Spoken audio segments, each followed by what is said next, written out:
हम्म आज के इस नए विस्तृत और गहन विश्लेषण में स्वागत है। आज का हमारा जो विषय है ना, हाँ, विषय सच में बहुत ही मजेदार है आज का। बिल्कुल, ये कुछ ऐसा है जिसे हम सब ने अपने बचपन में देखा है, जिससे हम खेले भी हैं, लेकिन शायद ही कभी इसके पीछे के असली विज्ञान पर गहराई से विचार किया हो। आज हमारे पास जो स्रोत है वो कक्षा 6 की विज्ञान की एक किताब का अध्याय 4 है। और मैं यहाँ श्रोताओं को बता दूं कि इसे महज एक स्कूल की किताब मत समझिएगा। इसमें बहुत गहरी बातें हैं। हाँ, बिल्कुल सही कहा आपने। हमारा आज का मिशन है चुंबक यानी मैग्नेट की उस रहस्यमयी और अदृश्य दुनिया को डिकोड करना। वो दुनिया जो हमारे रोजमर्रा के जीवन से लेकर मानव इतिहास और भविष्य की तकनीक तक गहराई से जुड़ी हुई है। एकदम सही। और इस चर्चा की शुरुआत मैं स्रोत में दी गई एक बहुत ही प्यारी सी कहानी से करना चाहूंगी। ये कहानी रेशमा नाम की एक लड़की की है। जो केरल के एक तटीय शहर में रहती है ना। हाँ, वही। रेशमा अपनी दादी के 60वें जन्मदिन के लिए एक खास कहानी लिख रही थी। उसकी कहानी उन पुराने और साहसी नाविकों के बारे में थी जो सदियों पहले केरल से मसाले लेकर लंबी समुद्री यात्राओं पर निकलते थे। साहसी नाविक। लेकिन कहानी में एक बड़ा ही नाटकीय मोड़ आता है। वो नाविक बीच समुद्र में एक भयंकर तूफान में फंस जाते हैं। आसमान में घने काले बादल छाए हुए हैं और दिशा बताने वाले तारे बिल्कुल भी नहीं दिख रहे हैं। बिल्कुल। अब रेशमा अपनी ही कहानी में अटक गई कि बिना तारों के ये नाविक उस अथाह समंदर में दिशा आखिर खोजेंगे कैसे। और यहीं पर विज्ञान का एक ऐसा पहलू सामने आता है जिसने पूरी दुनिया का इतिहास बदल कर रख दिया। रेशमा की इस कहानी की समस्या का समाधान एक बहुत ही छोटी सी खोज में छिपा था। चुंबकीय कंपस। कंपस? हाँ। जरा उस स्थिति की कल्पना कीजिए। चारों तरफ सिर्फ पानी है, तूफान है और आसमान में कोई तारा नहीं है जो रास्ता दिखा सके।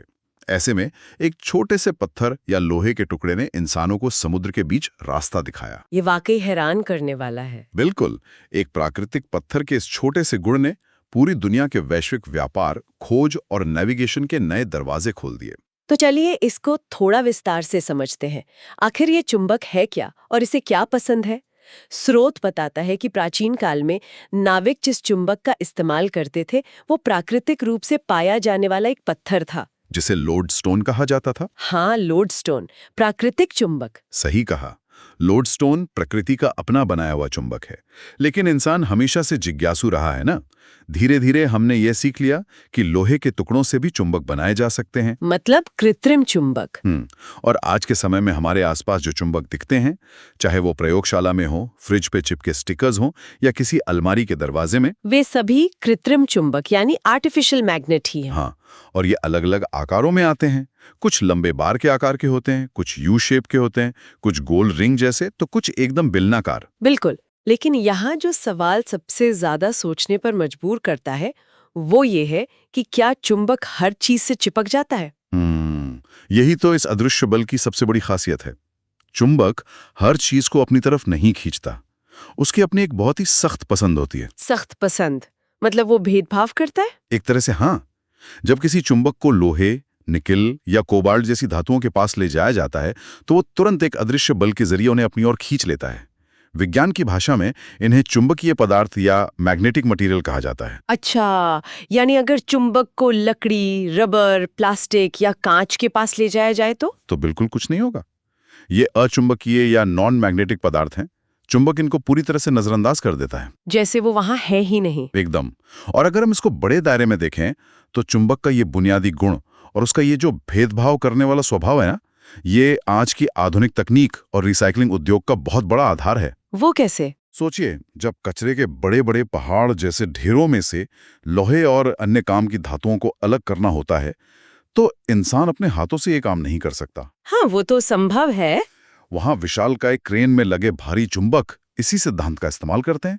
वे कचरे के ढेर के ऊपर से गुजरते हैं और सिर्फ लोहे या चुंबकीय पदार्थों को खींच लेते हैं, जबकि प्लास्टिक और लकड़ी वहीं रह जाते हैं। अरे वाह!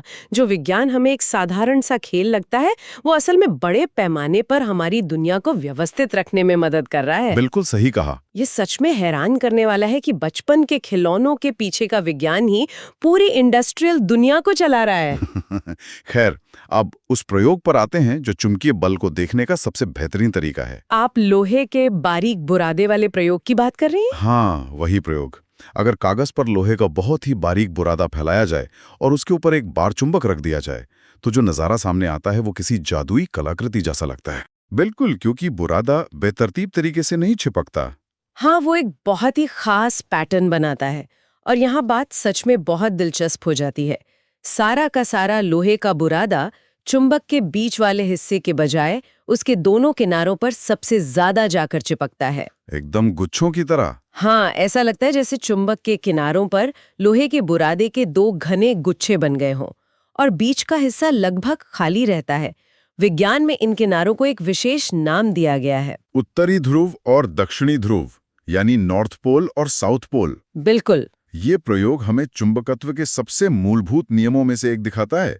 ये साबित करता है कि चुंबक की शक्ति उसके पूरे शरीर में एक समान नहीं होती, बल्कि वह उसके ध्रुवों पर सबसे अधिक केंद्रित होती है। सारा बल वहीं से निकल रहा होता है। एकदम सही। और ध्रुवों की जब बात आती है तो भौतिक विज्ञान का एक ऐसा नियम सामने आता है जो सच में दिमाग घुमा देने वाला है। कौन सा नियम? चुंबक नहीं पाया जा सकता। मतलब अगर हमारे पास एक लंबा बार चुंबक है जिसके एक सिरे पर उत्तरी ध्रुव है और दूसरे पर दक्षिणी ध्रुव, और हम सोचे कि इसे बीच से तोड़कर दोनों ध्रुवों को अलग अलग कर लें, तो ऐसा नहीं होगा। कतई नहीं। ये कोई लकड़ी का टुकड़ा नहीं है जैसे बीच से काटने पर दो अलग हिस्से मिल जाएं। ये एक बल है। अच्छा। जैसे ही उस चुंबक को बीच से तोड़ा जाता है, हर छोटे टुकड़े में तुरंत अपने आप एक नया उत्तरी और एक नया दक्षिणी ध्रुव बन जाता है। अरे बाप रे, ये तो ऐसा लगता है जैसे हम किसी जादुई चीज को काट रहे हैं जो बार बार पूरी हो जाती है। हाँ, कुछ ऐसा ही है। अगर हम उस टुकड़े को फिर से तोड़ दें और तोड़ते तोड़ते उसे राई के दाने के बराबर भी कर दें, तब भी उस राई के दाने के बराबर के टुकड़े में एक उत्तरी और एक दक्षिणी ध्रुव मौजूद रहेगा ही रहेगा। ध्रुव हमेशा जोड़े में ही रहेंगे। हमेशा पेयर्स में। पर ऐसा क्यों होता है? इसका कारण यह है कि चुंबकत्व कोई बाहरी परत नहीं है। ये उस पदार्थ के अणुओं और परमाणुओं के स्तर पर होने वाली व्यवस्था है। उसके अंदर का हर एक कण अपने आप में एक नन्हा चुंबक है। मतलब हम बस उन नन्हे चुंबकों को अलग कर रहे होते हैं। बिल्कुल। इसीलिए जब हम उसे तोड़ते हैं तो उनका अपना उत्तर दक्षिण हमेशा बना रहता है। ये सच में एक बहुत ही गहरा विचार है। हम सिर्फ एक पत्थर को नहीं तोड़ रहे हैं, हम एक ऐसे बल को बांटने की कोशिश कर रहे हैं जो अपने आप में पूर्ण है। एकदम सही बात है। अब अगर हम रेशमा की कहानी वाले नाविकों की समस्या पर वापस लौटें, तो इन ध्रुवों का ज्ञान ही असल में उनकी जान बचाता है। स्वतंत्र रूप से लटके हुए चुंबक का व्यवहार नेविगेशन की पूरी नींव है। बिल्कुल। अगर एक बार चुंबक के बीचों बीच एक धागा बांधकर उसे हवा में बिल्कुल आजाद छोड़ दिया जाए तो एक बहुत ही अजीब घटना होती है। वह हवा में थोड़ा इधर उधर घूमेगा। हाँ, और फिर हमेशा एक ही निश्चित दिशा में आके रुक जाएगा। और वो दिशा हमेशा उत्तर दक्षिणी होती है, नॉर्थ साउथ। अगर उसे उंगली से हल्का सा धक्का देकर घुमा भी दिया जाए तो भी वो अपनी मनमर्जी से कहीं और नहीं रुकेगा। बिल्कुल नहीं, वो वापस उसी उत्तर दक्षिण दिशा में आकर ही स्थिर होगा। लेकिन ये कैसे संभव है कि एक बेजान लोहे का टुकड़ा जिसकी अपनी कोई आंखें नहीं है, वो हमेशा दिशा पहचान लेता है? इस रहस्य का उत्तर हमारे पैरों के ठीक नीचे मौजूद है। ऐसा इसलिए होता है क्योंकि हमारी पृथ्वी ही अपने आप में एक बहुत बड़ा विशालकाय चुंबक है। मतलब हम असल में एक बहुत बड़े चुंबक के ऊपर रह रहे हैं और हमें पता भी नहीं चलता। बिल्कुल। पृथ्वी के केंद्र में जो पिघला हुआ लोहा और धातुएं हैं वे लगातार घूम रही हैं। हाँ, कोर में। और उनके घूमने से पृथ्वी का अपना एक बेहद विशाल चुंबकीय क्षेत्र पैदा होता है। तो जब हम एक छोटे चुंबक को धागे से लटकाते हैं तो वो कोई जादू नहीं कर रहा होता। वो असल में पृथ्वी के उस विशाल चुंबकीय क्षेत्र के साथ खुद को अलाइन कर रहा होता है। एकदम सही। वह उसी की दिशा में खुद को ढाल रहा होता है। और यही वो मूल सिद्धांत है जिस पर चुंबकीय कंपस काम करता है। कंपस के अंदर बस एक छोटी सी चुंबकीय सुई होती है जो एक धुरी पर स्वतंत्र रूप से घूम सकती है। हाँ, और वह सुई हमेशा पृथ्वी की उत्तर दक्षिण दिशा की ओर इशारा करती है।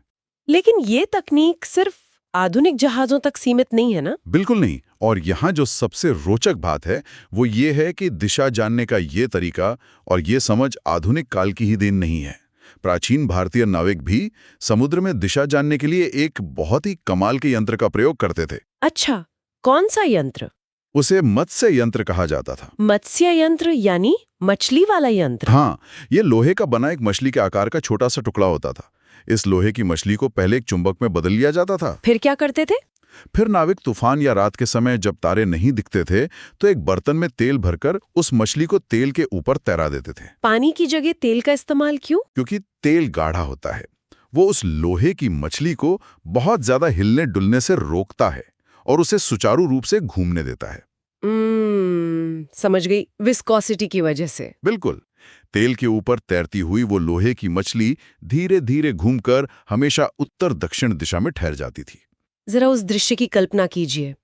एक विशाल लकड़ी का जहाज, समुद्र की भयंकर लहरें, और उस जहाज का पूरा भविष्य एक बर्तन में तैरती हुई एक छोटी सी लोहे की मछली के भरोसे है। हाँ, और इसी के सहारे प्राचीन भारतीय नाविक घने तूफानों में भी सही रास्ता खोज लिया करते थे। ये हमारी प्राचीन वैज्ञानिक समझ का एक बहुत ही शानदार उदाहरण है। ये सुनकर तो किसी के भी मन में अपना खुद का कंपास बनाने की इच्छा जाग सकती है। बिल्कुल जाग सकती है।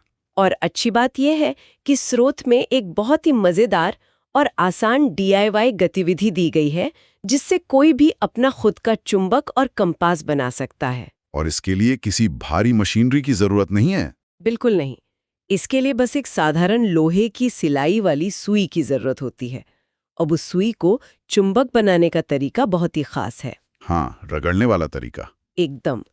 एक चुंबक लेकर उसके किसी एक ध्रुव को सुई के एक सिरे पर रखना है और उसे दबाते हुए सुई के दूसरे सिरे तक रगड़ना है। लेकिन यहाँ एक बहुत बड़ा नियम है जिसे ध्यान में रखना होता है। हाँ, रगड़ते हुए चुंबक को वापस उसी रास्ते पर नहीं लाना है। बिल्कुल। जैसे ही चुंबक सुई के दूसरे सिरे पर पहुंचे, उसे हवा में उठा लेना है और वापस पहले सिरे पर रखकर फिर से उसी दिशा में रगड़ना है।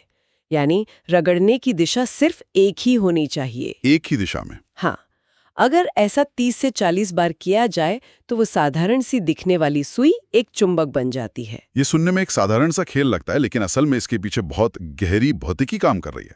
कैसे? सुई के अंदर मौजूद लाखों करोड़ों अव्यवस्थित कणों को एक ही दिशा में अलाइन कर रहे होते हैं। मतलब हम उन्हें एक कतार में खड़ा कर रहे होते हैं। हाँ, जब वे सब एक ही दिशा में मुड़ जाते हैं तो सुई खुद एक चुंबक बन जाती है। अगर हम चुंबक को आगे पीछे रगड़ेंगे तो वे कण भ्रमित हो जाएंगे और सुई कभी चुंबक नहीं बनेगी। ये सच में एक बहुत ही मजेदार स्पष्टीकरण है। और फिर जब वो सुई चुंबक बन जाए तो उसे बस एक छोटे से कॉर्क के टुकड़े में फंसाकर पानी से भरे एक कटोरे में तैरा देना है। और आपका अपना होममेड कंपास तैयार है। बिल्कुल।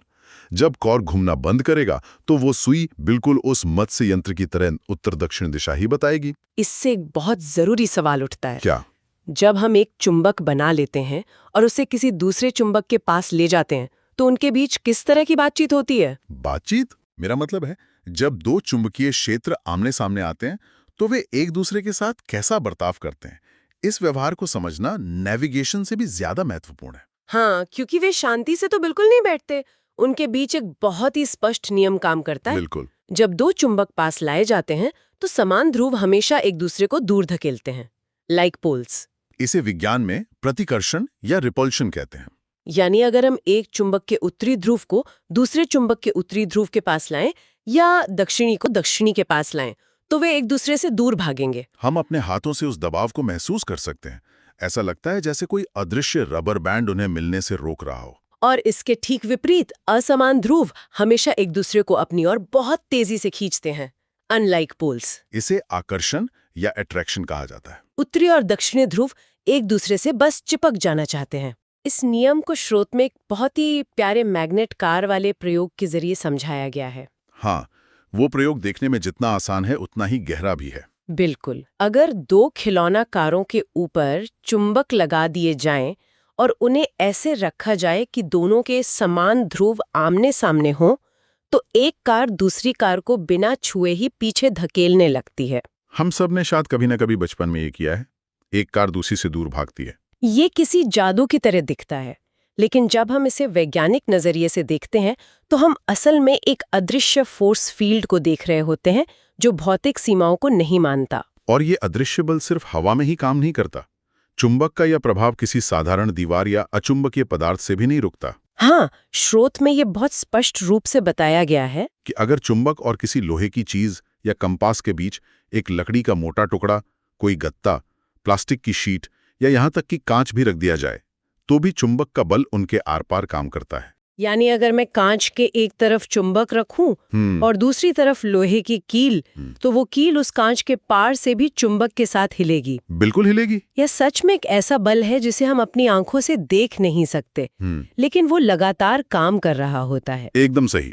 ये अदृश्य शक्ति ही तो इसकी सबसे बड़ी पहचान है। लेकिन एक बात और है, ये शक्ति हमेशा के लिए सुरक्षित नहीं रहती। अच्छा?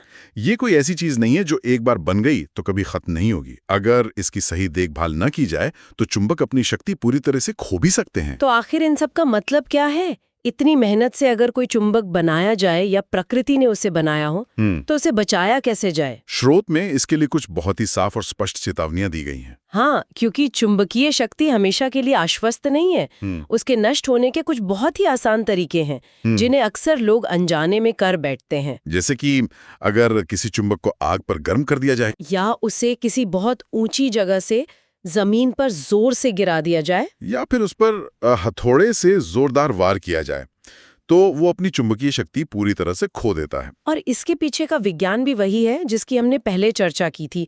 वे छोटे छोटे कण जो एक लाइन में खड़े होकर सुई को चुंबक बनाते हैं। बिल्कुल। जब चुंबक को पीटा जाता है या गर्म किया जाता है तो उसके अंदर के अणु बहुत तेजी से कंपन करने लगते हैं और उनकी वो अनुशासित कतार टूट जाती है। हाँ, वे वापस अव्यवस्थित हो जाते हैं। और जैसे ही वो व्यवस्था टूटती है, चुंबक अपनी ताकत खो देता है। ये तो हुई उसे टूटने से बचाने की बात, लेकिन आजकल के डिजिटल युग में कुछ नई सावधानियां भी जुड़ गई हैं। बिल्कुल। चुंबकों को mobile phone, television, computer screen और रिमोट कंट्रोल जैसे इलेक्ट्रॉनिक उपकरणों से हमेशा दूर रखना चाहिए। ऐसा क्यों? चुंबक इनके पास लाया जाए तो वो इनके सिग्नल्स और अंदरूनी हिस्सों को हमेशा के लिए खराब कर सकता है। इसके अलावा जब हम चुंबकों का इस्तेमाल नहीं कर रहे होते हैं तो उन्हें स्टोर करने का भी एक सही और वैज्ञानिक तरीका होता है। उन्हें बस यूं ही किसी दराज में नहीं फेंक देना चाहिए। सही कहा आपने। बार चुंबकों को हमेशा जोड़े में रखा जाना चाहिए, पेयर्स में। और रखते समय ये खास तौर पर ध्यान रखना चाहिए कि उनके असमान ध्रुव एक ही तरफ हों, यानी एक का उत्तरी ध्रुव दूसरे के दक्षिणी ध्रुव के सामने हो। और उनके बीच में लकड़ी का एक टुकड़ा रखना चाहिए ताकि वे आपस में न टकराएं। और उनके दोनों किनारों पर नरम लोहे के टुकड़े, जिन्हें कीपर्स कहा जाता है, लगाकर उन्हें एक तरह से लॉक कर देना चाहिए। और अगर यू शेप वाला चुंबक है तो उसके लिए बस उसके दोनों सिरों पर लोहे का एक टुकड़ा रख देना ही काफी होता है। ऐसा करने के पीछे का आखिर कारण क्या है? कारण यह है कि चुंबक का चुंबकीय क्षेत्र उन लोहे के टुकड़ों के जरिए एक बंद लूप बना लेता है। इससे उनकी ऊर्जा बाहर नहीं फैलती और वे लंबे समय तक अपनी ताकत बनाए रखते हैं। यह उनकी सेहत बनाए रखने का सबसे बेहतरीन तरीका है। ये सच में बहुत ही काम की जानकारी है। तो अगर आज के इस पूरे विस्तृत विश्लेषण को समेटा जाए तो हमने कुछ बहुत ही बुनियादी लेकिन शक्तिशाली बातें जानी। हमने ये समझा कि चुंबक भेदभाव करते हैं। वे केवल लोहा, निकल और कोबाल्ट जैसी चीजों को ही आकर्षित करते हैं, और इसी वजह से आधुनिक दुनिया का इंडस्ट्रियल काम आसान हो पाता है। बिल्कुल। और हमने ये भी जाना कि हर चुंबक में हमेशा दो ध्रुव होते हैं, उत्तरी और दक्षिणी, जिन्हें दुनिया की कोई भी ताकत अलग नहीं कर सकती, चाहे आप उसे कितना भी छोटा क्यों न कर दें। समान ध्रुव हमेशा एक दूसरे से दूर भागते हैं, जबकि विपरीत ध्रुव एक दूसरे से चिपकना चाहते हैं। और सबसे बड़ी बात, हमारी ये पृथ्वी खुद एक बहुत ही विशालकाय चुंबक है, जिसके इसी अदृश्य गुण ने सदियों से इंसानों को, नाविकों को और रेशमा की कहानी के उन साहसी यात्रियों को समुद्र के बीच सही रास्ता दिखाया है। यह हमें सोचने पर मजबूर करता है कि विज्ञान केवल किताबों के पन्नों में या स्कूल की प्रयोगशालाओं में सीमित नहीं है। बिल्कुल नहीं। ये उन अदृश्य बलों को गहराई से समझने के बारे में है जो हमारे ठीक सामने, हमारे आसपास हर पल काम कर रहे हैं। चाहे वो अलमारी के दरवाजे को बंद रखने वाला एक छोटा सा चुंबक हो, या फिर गहरे समुद्र के बीच तूफानों से लड़ते एक जहाज को रास्ता दिखाता हुआ कंपास। ये अदृश्य चुंबकीय क्षेत्र हमारी दुनिया का एक बहुत ही अभिन्न, शक्तिशाली और आवश्यक हिस्सा है। एकदम सही। और इसी विचार के साथ इस चर्चा को एक ऐसे मुकाम पर समाप्त करना सही रहेगा जो स्रोत के अंत में दी गई मजेदार गतिविधियों वाले हिस्से से जुड़ा तो है, लेकिन वो हमारी कल्पना के दरवाजे भविष्य की ओर खोल देता है, एक नई दिशा में। हाँ, जरा सोचिए, जिन दो छोटे चुंबकों को पास लाने पर वे एक दूसरे को दूर धकेलते हैं, यानी जो प्रतिकर्षण या रिपल्शन का नियम हमने अभी समझा, जब उसी साधारण से सिद्धांत को एक बहुत ही विशाल और आधुनिक स्तर पर लागू किया जाता है, तो क्या होता है? तब चमत्कार होते हैं। बिल्कुल। भारी भरकम मैग्लेव ट्रेनें हवा में बिना पटरियों को छुए सिर्फ इसी चुंबकीय प्रतिकर्षण के बल पर तैरते हुए बुलेट की रफ्तार से दौड़ती हैं, बिना किसी घर्षण के। बिना पटरियों को छुए। हाँ, या फिर सोचिए कि कैसे यही चुंबकीय शक्ति चिकित्सा विज्ञान के क्षेत्र में हमारे शरीर के अंदर की बिल्कुल साफ और बारीक तस्वीरें खींचने में मदद करती है, जैसे एमआरआई मशीनों में। बिल्कुल, मैग्नेटिक रेजोनेंस इमेजिंग। एक ऐसा बल जिसे हम अपनी आंखों से देख भी नहीं सकते, उसने कंपास बनकर हमारे अतीत को तो दिशा दिखाई ही है, पर भविष्य में वो हमारी दुनिया को और किस तरह से, किन अकल्पनीय तरीकों से बदल सकता है। यह एक ऐसा सवाल है जिस पर हम सभी को जरूर विचार करना चाहिए। बिल्कुल।